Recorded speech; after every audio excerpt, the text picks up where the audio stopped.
What's going on, guys? I'm Sam, and this is Kelsey Smith. We are here today on our first ever podcast type episode. I'm hesitant to call it a podcast. Yeah. I think what we're really trying to do here is kind of a content session. So Kelsey is an amazing friend of mine as well as a realtor. She actually just helped us buy this property that we're currently shooting in right now.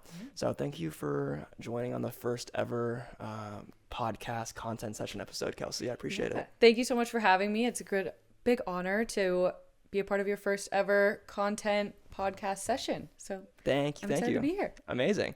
Well, I know we have a bunch of questions that we want to get into. Mm-hmm. So the idea behind this kind of content session is that we want to basically ask questions that are very value-based for Kelsey's clients, mm-hmm. for other realtors who are going to be watching as well. I have a lot of clients in the real estate space, and content obviously is massive. Whether you're a business owner, you're a realtor, everyone needs really good content, and I think that's why we're doing this. So, yeah. All right, let's get into a few questions. So, like I said, Kelsey is a realtor. She helped us buy this property. She does an amazing job, and I think we want to pick Kelsey's brain a little bit about this market, tips and tricks of the industry, big do's and don'ts when you are buying a home. I just bought a home, as I said, and there's a lot of things you definitely want to look for and a lot of things you don't want to look for. So it's pretty crazy navigating this real estate journey. And I've been in the industry for a few years now, and I've never actually bought a home. Mm-hmm. So it's been really funny to see on the other side of it, what it is to be a buyer. So yeah. You want to just tell me a little bit about the home buying process, especially if you're like a new buyer. Yeah, so the first thing that we always say is to get pre-approved. That's the first step in the process, because if you start shopping before that, you might think you can afford more or think you can afford less. So just knowing what you can afford before starting the process is going to be a big help in narrowing your search. And then on the other hand, you might be able to afford up to a certain number, but that might not be a comfortable monthly payment for you. So just being able to figure out what you can afford on paper, but what you really want to afford when it comes to those monthly payments. So getting pre-approved is the first step. And then when you start looking at homes, you want to look at anything and everything. And then as you're starting to look at these homes, you're going to be able to figure out what things you definitely need in a home, what things are going to be wants. And then as your real estate agent, my job is to guide you in finding all of your needs and most of your wants. So that's kind of our approach we take, is first get pre-approved, then just start looking at everything, and then narrow your search and really focus in on what's important. Yeah. I think you said that a big one right there was like the needs and wants, right? Mm-hmm. And that was a big thing when we were buying this house was, Austin, Sam, like, what do you need and what do you want? Right. And, it's very important to understand, maybe we don't need to be 5 minutes from the freeway. Maybe we want to be 5 minutes from the freeway. We don't need that because with the price range that we were looking for, that was pretty much an impossible ask, right?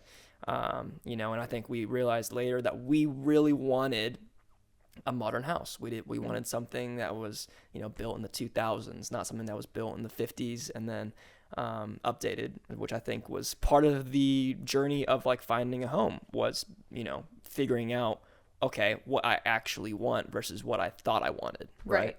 And that's all part of the process too, is figuring that out, because you could think that you need all these things.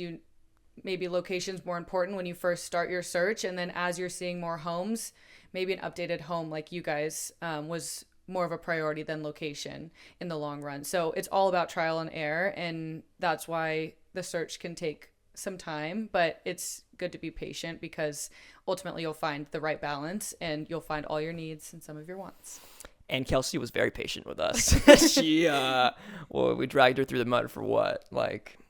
It wasn't that bad. 8 months probably. Yeah, but I mean, 8 months when you're thinking about purchasing, this is a huge purchase and a huge investment. So you should take your time with that. And that's just, you don't want to rush it, because it is a huge investment and it's one of the biggest decisions you'll make is buying a home, because it is such a big purchase. But taking your time is exactly what you should do. So 8 months in the grand scheme of things, I think is a great timeline. We definitely see clients that need longer, and that's totally fine. And we have clients who the first house they see is the perfect home. And so it's just every person's process is different. That wasn't us. Yes. I dragged Kelsey on so many open houses. So I appreciate that. Of course. Yeah. And there were some that were, oh yeah, we definitely don't want this, right. Which is part of the journey and the experience of buying a property, I think, right? Exactly. And that's a lot of, you'll see things on paper and they might look really good on paper and the photos might do a really good job. And then you step into the home and it's just not what you were expecting at all. And we had that a couple times, which good on them for getting good photos and getting us in the door. But once you get in the door, you're going to know whether it feels right and whether it's a good fit for you. And that's a topic that we're going to talk about later as well is, the power of really, good marketing and photo and video content, which is obviously what my company specializes in. Right. And, the first thing people see when looking at listing are the photos, right? And the photos can be misleading sometimes, especially if the property, is not in the best area, or, you can take a photo and really lighten it up and make some adjustments to it, make a room look bigger. A lot of tricks of the trade that we definitely utilize at times. Not to say that, all homes are not gorgeous, but there are definitely some better looking homes and some better deals than others that we've come in contact with. So I would say we'll talk about that in a little bit. Okay. But let's transition over to another question, right? So I think we are exiting now the slow season. Yes. I think December, January typically is the slow season for real estate. Not much turnover. So what are kind of some big trends you've now seen going into 2024, right? Obviously, interest rates are coming down a little bit. What do you foresee? What are you seeing as trends in the market?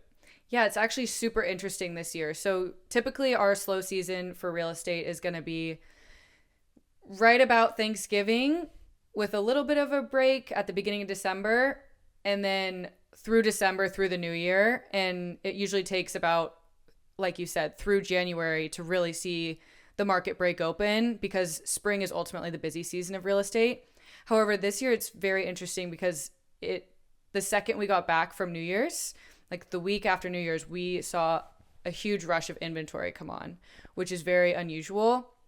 So that's a telltale sign that this spring is going to be crazy because those interest rates were high for so long. There's been so many buyers in hiding and nervous to make that step because of that interest rate number. So now that it's falling closer to the fives, that we're having so many buyers come out. We had an open house last week and we had 60 groups through. Jeez. And we had 8 offers. We had another house, 4 offers within 4 days of being on the market. So it's breaking open a lot earlier in the year than it normally does. Usually it takes partway into February.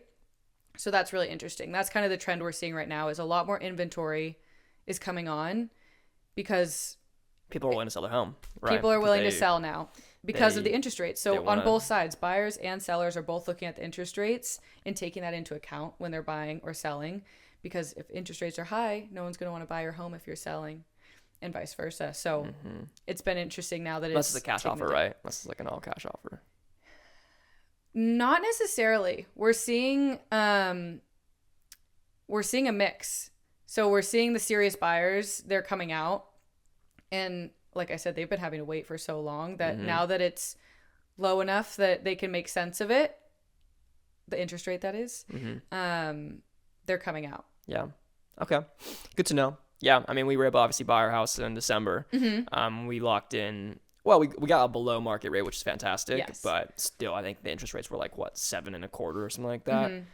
To the general public. To the general public, right. So, but it was also good because we didn't have competition, right? Like we were the only offer on this property because interest rates were so high and people were not willing to put their home on the market because of those 7 point whatever percent. Exactly. And you got it under asking too. Yeah. And we got under because Kelsey's amazing. Awesome. That's a great answer. Thank you. Transitioning over to the next question. Walk me through some general, so this is for very introductory buyers, you know, people like Austin and I, Yep. maybe in their mid-20s, maybe they're a couple like looking to buy a property together, you know, going through their first ever home buying process. What are some like big do's and don'ts that you've seen, you know, when you're trying to buy your first home? Yeah, so on the buy side, I would say do look at everything to begin with and then start to narrow. If you kind of write off properties before you even see them, you might not find exactly what you want, just because going like you don't want to set your expectations so narrow that something outside of that might be a perfect fit, but you just don't think it would be. So that's one thing on the agent side is that I would say is don't write off any properties, because there's plenty of times where you see a property, you think, oh, it might be a fit, but they said they really don't want this, and that house has it. And then a couple days later, your client sends it to you and is like, what about this house? And it's the exact same house that you were thinking, maybe I should send it. So that's how we like to approach it on the Carrick team, is send anything and everything, and they'll tell you, your clients will tell you if it's a yes or a no, but don't make the decision for them. Another do is just get to as many open houses as you can, because the more properties you see, the easier it is to find the right fit. Right. And the more you see, the more you'll be able to know what you really need in the house and the flow of the house that you really like, and all the little things that you don't think of right away. The more homes you see, some little things will come up and you'll be able to see that. Yeah, I think that's totally fair. Totally fair. You definitely want to go and see as many as possible. Like I said, we didn't really know what we were looking for, honestly. We thought we did. We thought we originally wanted I think a 5 or a 6 bed originally. And then obviously we kind of brought that down to, I think, minimum 4 is what we were really came down to. Because we're house hacking, right? So that could be maybe even another episode down the line about what we're doing. Yeah. But cool. Great answer. Thank you, Kelsey. Yeah. Let's talk a little bit about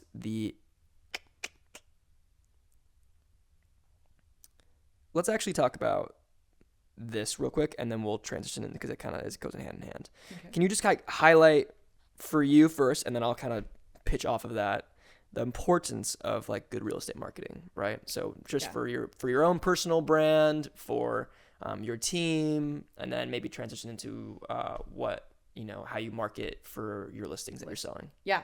So marketing is huge in real estate, because your brand and your product is yourself. So you need to be able to accurately portray yourself and be authentic, and that's what's going to get people to come to you, is your authenticity and your value add. So just showing people what you can bring to the table, your vendors, your off-market listings that you have, all those are value adds, and that's what you really want to bring to the client.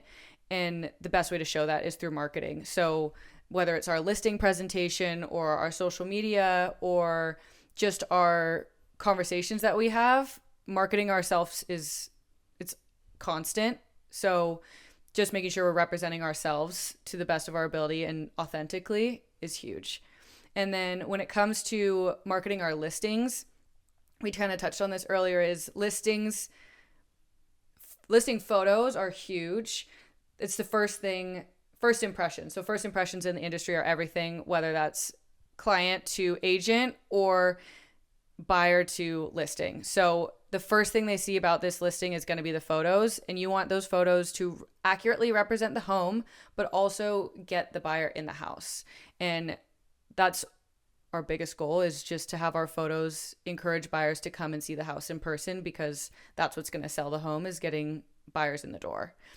And another thing that we also do is Matterport. So the 3D tour, that is bigger for clients that are buying from out of area. So photos sometimes, depending on the layout of the home, can be deceiving on the layout. So that's why we find Matterport important in some houses rather than others, where maybe the layout's a little bit less obvious through photos. That's where Matterport comes into play, and that's the 3D tour that you can walk through the home, and that gives buyers, especially when they're not able to come see the home right away, a good feel of how the home flows. No, I do think it's super important, especially for out of home buyers. Mm-hmm. It's funny because a lot of my clients that I work with in the real estate industry, they actually don't order Matterport. Mm-hmm. Usually we have a photo video package that, photo, like you said, is the first thing people see when they, see a listing online. They see the beautiful photos. Okay, yeah, I want to go see the property. The second thing I think typically is the video. Yep. Which I don't know how much video marketing you guys do for your guys' like walkthrough listings, but because we offer photo video packages, we usually don't book much Matterport because the video typically, you watch the video in 2 minutes and then it's the tour. Mm-hmm. So, and I've heard from other clients as well, Matterport can be a little bit finicky at times too. Mm-hmm. Like when you're just like sitting there, like clicking through each room, like trying to like go see everything. Right. Right. Whereas the video tour, it's like one fluid motion. But no, it's cool that you think that does. I completely agree as well. Like if you're out of, state and you're buying a place without seeing it for the first time, you really want something that's like in depth, like not just, a walkthrough video. You want to see like measurements, floor plan. You want to see like the whole 9 yards before you go and buy a $2 million home in the Bay Area, which is like what I think the average in Danville is 2.2 million or something like that, right? For somewhere right around there. It might be just under 2, just with townhomes. And Danville is your guys' area of emphasis, right? Yes, like it's your guys' biggest. Danville in the East Bay Area. Yeah, all along the corridor. I think that's a great point, though. Video is a great option instead of Matterport, and it's a little bit smoother, like you said. It's a little more user friendly because all you have to do is press play. And I think that's a great option, especially for bigger homes. The Matterport we find more useful when it's a little bit more of a choppy layout or more compartmentalized each room. Just because, like I said, the photos, you can't really tell which way that door leads, if there's more, if there's more rooms. And that's really when we use Matterport. We don't necessarily use it on all properties because with bigger ones, it's going to take you 20 minutes to get through the whole Matterport when a video could do it much better justice and be a smoother walkthrough. Yeah. I'm not paying her to say this, guys. This is just purely on her. So, but yeah, it's no secret that my company does photo and video when we do aerial, when we do Matterport. So we understand the importance of like marketing for our agents because, like you said, that's like usually what sells the property right away until they meet the realtor, right? And then the realtor is doing the sales and helping understand with the client and doing all the, behind the scenes work that, not many people get to see unless you actually work with a realtor, right? Is like how much you guys actually do. I mean, when we put an offer on this place, I mean, you were what? You were up at ridiculous hours and you were talking with the client early in the morning and then it's all part of the role. It's all part of the role. I mean, we probably signed like 40 DocuSign documents. That's another thing that it's not super glamorous. Like you get to do all the, behind the scenes stuff like that. And that's just on the buying side, let alone the selling side where, a lot of my clients are, like for instance, Tracy Pacenti, shout out Tracy. She's there night and day, cleaning, moving things, like fixing things. Like it's a lot. It's a lot. And that's something that I think a lot of people don't appreciate is how much, work actually goes into preparing, a house for the market. Is a lot of times these realtors, you guys are, literally there on your like hands and knees scrubbing things. Which, you guys get a bad rep for, a lot of other industries because just putting a sign up and calling it a day. Exactly, right? That's all you do, huh? Yeah. And I think it's an interesting battle that we're facing because I think a lot of millennials and Gen Z would rather have an agent. There's a study that shows that I think it's 85% of millennials want a real estate agent, but the older generations are more apt to want to do it themselves or feel that they can do it themselves, which good on you. But I think it's interesting when they find out how much work there actually is and how much paperwork. Even just the paperwork alone is, if you forget this document, that could be a legal battle that you're facing. So that's kind of the part that I think is most important, even is all the documentation and making sure your butt is covered. But yeah, like you said, we're there. We spoke about this off camera, but it's a 24/7 job, which is a blessing and a curse. I love it, and that's why I chose to be in it. Is I don't have the standard 9 to 5 hours. Some days I have a whole Wednesday where I can just do my own thing, but then that means I'm working on the weekends. So it's a give and take, but ultimately that's why I chose to be in here. And yeah, I think it's a good point. That's why we could be here on 11 a.m. on a Tuesday. Exactly. No one else can be here. Everyone's working in office. Yeah. Exactly. But yeah. But it's nice that this is our office too, right? It's like, right. This is for work, right? And it's great. Exactly. And it's a total blessing to be able to have such flexibility with work hours and be able to just, like, I was out in Blackhawk at 8 a.m. this morning, but then other days I'm get to work from home all day. So it really is a blessing. But then you get to the parts where you're screwing in 60 light bulbs and then it's like, what am I doing here?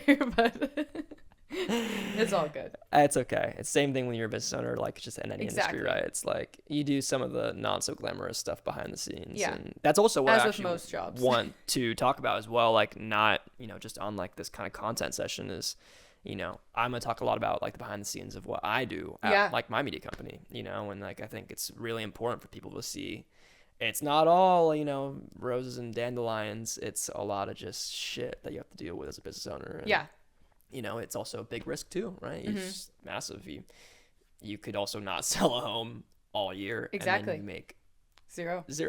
So yeah, it's a big gamble, but you guys are a great team and you're a fantastic realtor, Kelsey. So thank you.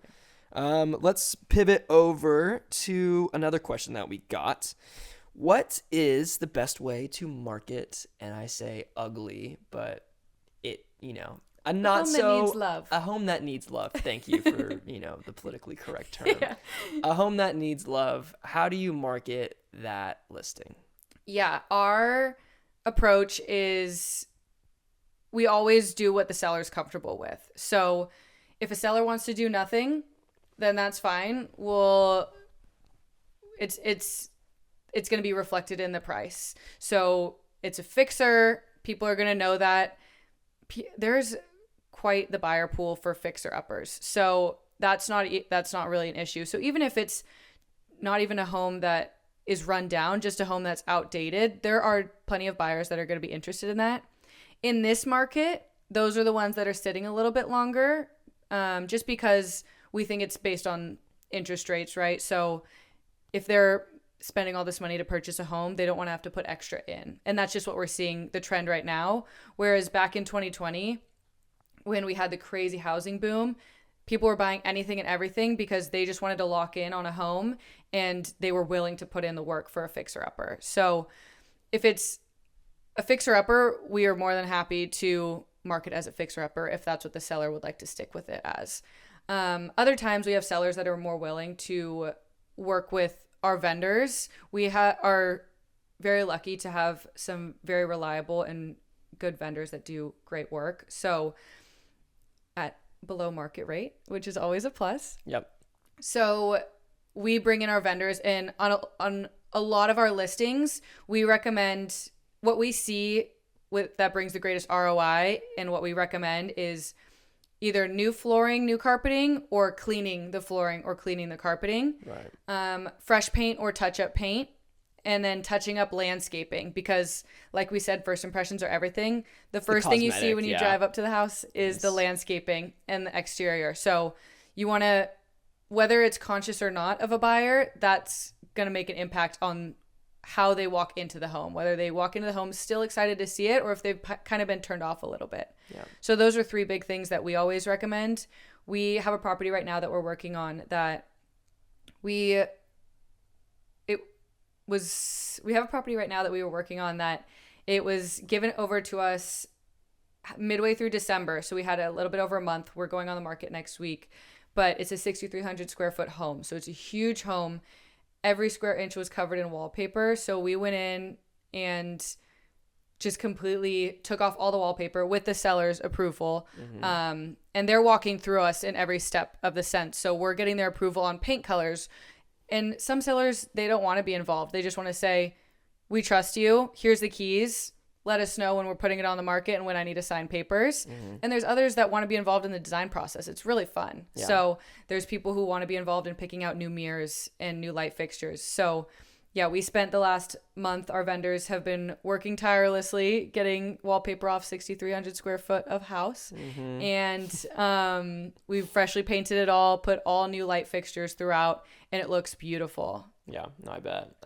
Yeah. Yeah, that's another thing about working with like a team of realtors who are like really experienced is like you guys have all the contractors, that can give below market, and fair prices to, new home buyers as well, right? Yeah. Like I think we needed to have tree trimming done here. We had to get dry rot, and I think we ended up, we used like one of your guys's, or we were able to have friends as well, right? But it's super important when you don't have those contacts to, have somebody who like a network that you can utilize to, help bring your home up to speed, because it might look turnkey, but when you buy the house and you start living in it, you realize little things that there's a lot of things that just don't go according to plan. But that's just literally the process of buying a house. There's not going to be anything perfect on the market. So I think we see a lot of that as well, especially when the market starts to heat up. You see a lot of what we call lipstick on a pig. We try really hard not to do that. Pig. Yeah, so that's just great. Painting the cabinets really quickly, doing stuff really quickly just to get it on the market. We try really hard to make sure our work is quality, and that's why our vendors are so important, because we use all the vendors that we use on homes that we list. We use them on our own properties, on our own homes, and on our family homes. So we trust them with our own just as we trust them with your properties. So that's something that's really important to us, is making sure it's quality that we're delivering, as well as they work very quickly. Right. I'm still stuck on the lipstick on a pig. I know. That's great. I've never heard that before. Yep, lipstick on a pig. So that's kind of like your ugly home that you're slapping some paint on and calling it good, and now it looks a little bit more presentable. Which we've definitely seen a lot of that. Yeah. That's just kind of. And sometimes that's what the seller's comfortable with, and that's no fault to. It's just a saying that we have in the industry, but there's no fault to that. No, I think it's funny. I love it. I love it. That's kind of the majority of the questions that we kind of have. I want to just add, this is totally off the prompt. Yeah. But why, like, what brought you into this industry? Like, why did you personally want to become a realtor? Yeah, so it's actually a funny story. I never really had an intention of becoming a realtor. I went to school and studied sports business, and I really wanted to work in sponsorship negotiation within the sports industry. So kind of working with a big brand like Visa and negotiating contracts with like the Chase Center and things like that, like teams and stadiums. I graduated in 2020. So as we all know, there was a pandemic and a lot of people were out of jobs, and a lot of places were not hiring, especially in-person based jobs. Yeah. So there were barely any sports, a lot of layoffs happening in the sports industry. Yep. I was lucky enough to have a part-time online job when I graduated, but can't survive off a part-time job in the Bay Area. Definitely not. Can confirm, can't do that. Yeah. So I was very lucky. My brother-in-law, Mike Carrig, was super busy because 2020 was crazy for the housing market, especially in the Bay Area. So he offered me the option of shadowing him for 6 months while I worked to get my real estate license. You have to get your license in 6 months, in less than 6 months. So I did that. I shadowed him and I got my license, and the deal was work until, like, give it your best go for a year. And if you don't like it, then sports should be up and running by then and you can go back to it. But I just fell in love with it. Yeah. It has all the things that I loved and that drew me to sports. It's the people, it's the negotiation aspect, and I just fell in love with it. So I've been doing it for 3 years now, and I don't see myself going anywhere. Amazing. No, it's like once you become your own business, like you become a business owner, I feel like it's like really hard to transition back into a 9-to-5 or a corporate job. Right. It's an addicting lifestyle. But I think there's definitely times where I envy it a little bit of like security, safety, absolutely. Yeah. Trust me, I'm there. And having the weekends off. Having weekends sometimes, Because I think a lot of with both of our works is there's a guilt of taking time off. Big time. So Big time. it's definitely a balance that it's going to take a long time to figure out. Yeah. Because even just taking one weekend off a month, I feel like I'm falling behind. So it's definitely I just took a month off. I know. And I came back here. Which is the pro of also owning your own business and being your own boss. It's a massive pro. Is being able to do that, because if you had a 9 to 5, you wouldn't be able to. No shot. So, like I said, we're here on a Tuesday in the afternoon, and that's just unheard of in the corporate world, right? So there's a lot of pros, a few cons, but I'm willing to sacrifice those cons in order to do and live the life I kind of want to live, right? So great. I just wanted to kind of have that just so you can kind of share that along with people. Yeah, I'd love to actually ask you how you started Sam Bennett Media. Okay. Yeah, Mike's back in the record. Yeah, I love that. Great question. Similar actually to you. So I went to school at San Diego State University. Graduated in 2019 with an international business degree.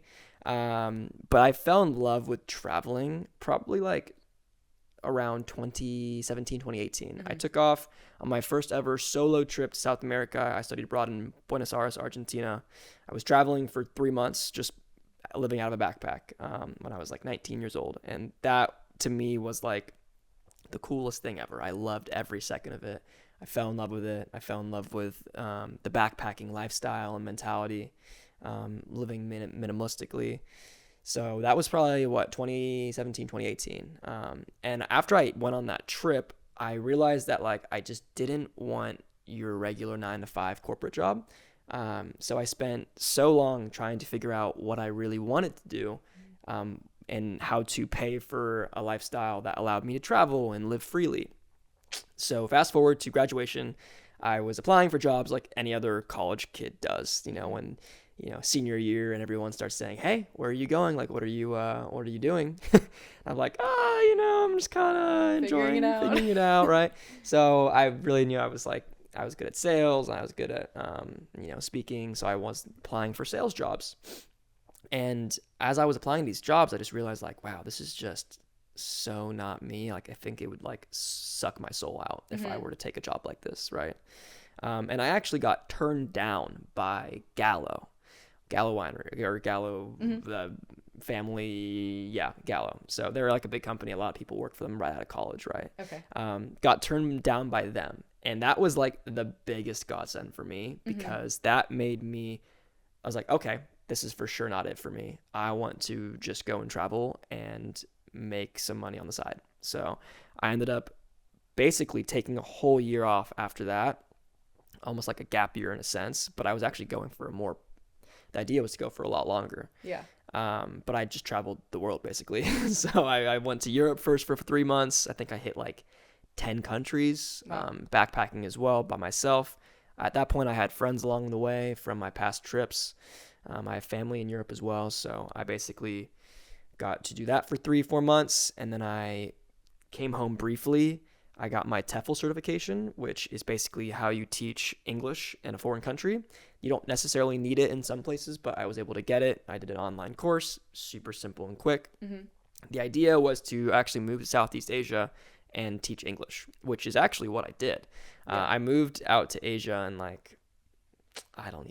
August, October. And I was living out in Southeast Asia, and specifically Vietnam, for about 6 months. I was teaching English. I was traveling. I had, a place that I was living in Ho Chi Minh City with amazing roommates. Shout out to those roommates if they're still watching. But no, it was a really cool lifestyle, and it was exactly what I wanted. And, it wasn't a permanent, job for me. Like, it was kind of just the means to travel and to make a little bit of money. But at that same time, I picked up a camera, and I was really falling in love with the art of, creation and travel content and making like short films. And I think I had this idea of like, doing a YouTube kind of thing, maybe making some travel filmmaking content. And I started basically doing that for myself, not really knowing what it would be. And as I was doing that, I was improving my skills in, photography, media. And I think as I was going on these travel trips, I realized like, this is actually what I want to do. I like really have fallen in love with it. and traveling.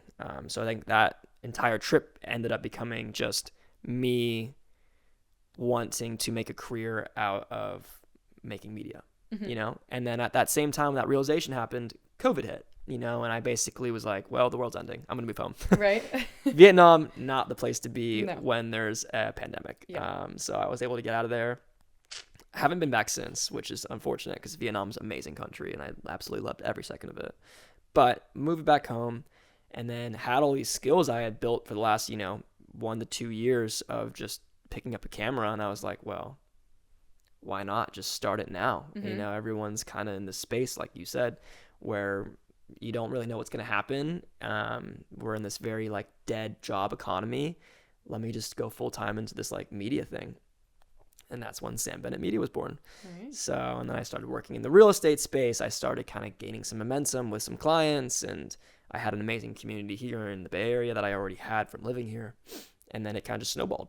So that's kind of your very long form answer to That's awesome. how I started this. Was basically, it was very similar to you, came back during COVID, was Had like, to figure something out. why not? I'll just, see what happens. And here we are, 3.5 years, 4 years later, 2024. Yeah, almost 4 Pretty years. wild, almost 4 years. So, yeah, Sam Bennett Media turns 4 in June. Wow. So that's pretty crazy. It's grown so much. Yeah, no, thank you. It's it's been pretty wild ride. Yeah.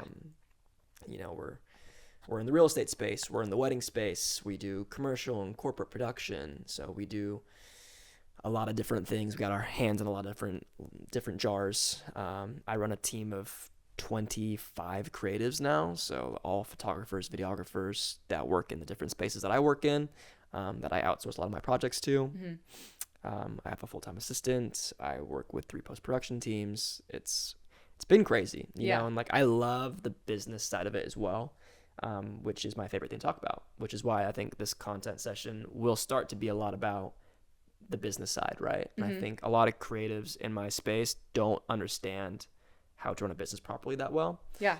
And I think I've kind of figured out, not great. I'm still learning. Trust me. There's It's a learning curve. It's always you make a lot of mistakes, but that is what I would like to talk about a lot is, how to run a successful business. Yeah. So I think, like you said, it's a huge part of both of our businesses and one of the things I love about being in real estate is you never know everything. Yeah.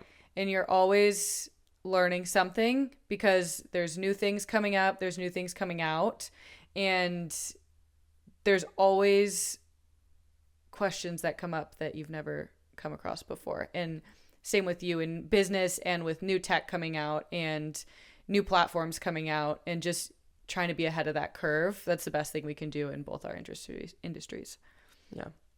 Awesome. Well, thanks for the question. I appreciate Of course, that. Yeah, yeah. that's that wasn't unexpected, but happy Put you on the share spot. happy to share my story, and like that's the thing, it's like you have to, as a business owner, you have to be able to nail your pitch, your story, your mission statement. I got to be able to stand up and be like, this is me, this is where I come from, this is why you should work with me. Super important as any business owner, no matter what industry you're in.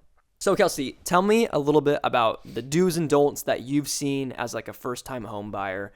What are some things that you should definitely be doing as a first-time home buyer and that you should definitely not be doing as a first-time home buyer? Yeah, so a couple do's. First, I would say do get pre-approved early so that your expectations are set and you know what you can and can't afford and what's going to be comfortable for you on a monthly basis. That kind of goes along with, on my part, a big do for us is to set expectations for those buyers, especially first-time buyers, in knowing what they're getting into, knowing what closing costs are, and really telling them what things they should know that they might not know from an outside perspective.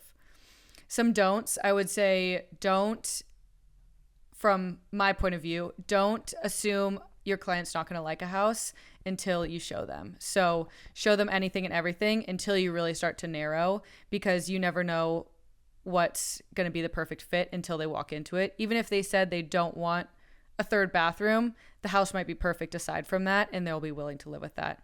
The other big thing for buyers, new buyers especially, is don't open new lines of credit while you're in the home buying process, especially when you're in escrow. So don't go and buy a new car, even expensive furniture, don't open a new credit card, because that's all going to change your approval in the loan aspect. Right. No, that's definitely something really important to know, because you don't want to have to go through that all again. So, yeah. And also, I think, right, getting pre-approved for not the maximum amount, but what you want, the seller to see. Mm-hmm. Because that was one thing when we were buying the house was, we were actually approved for, I guess I can say this now, right? We were approved for like 1.2, I think. Yep. But, we didn't want to be approved for 1.2. We wanted to be approved for what we were, offering. Yep.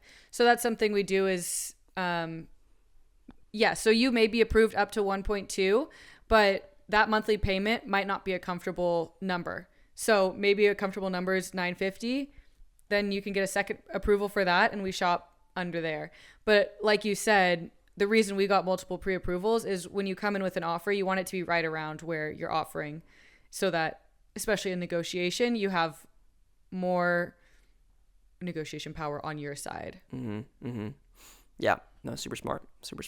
Kelsey, tell me a little bit about the do's and don'ts when you are listing one of the properties that your clients put on the market.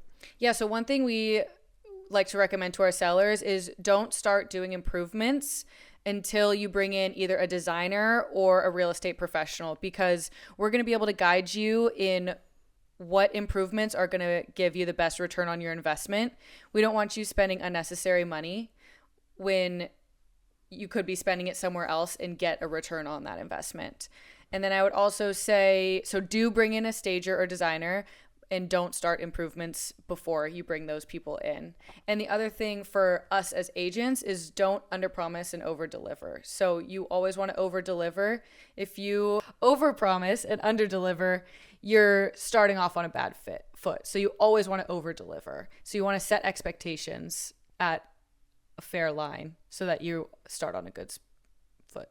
Okay. So what are the big do's and don'ts when you are listing one of your clients' properties? So big do is bring in a stager, a designer, and a real estate professional before you start any improvements. So the don't on that would be don't start improving before you have a professional opinion, because our job is to come in and maximize your return on investment. We want you putting money where you're going to get more money out. And then on the agent side, we always say don't overpromise and underdeliver. You always want to exceed expectations. That doesn't mean to underpromise. That means to set fair expectations and out-deliver those. You don't want to start off on a bad foot by promising the world and not being able to give them that. Yeah. No, I love it. Cool. I think that's pretty much a wrap, Kelsey. I think as far as our first content session kind of goes, I think that was really successful. Yeah, I think that was awesome. It was a lot of fun, of course. So we're gonna wrap it up right here, but thank you guys for tuning in. This is Kelsey again. She's an amazing realtor. We absolutely loved working with her. She's obviously got a lot of really valuable insight on the industry, as well as she's just an amazing person. So thank you for coming on, Kelsey, and we'll check you out in the next episode. Thanks, guys. Awesome. Thanks so much for having me.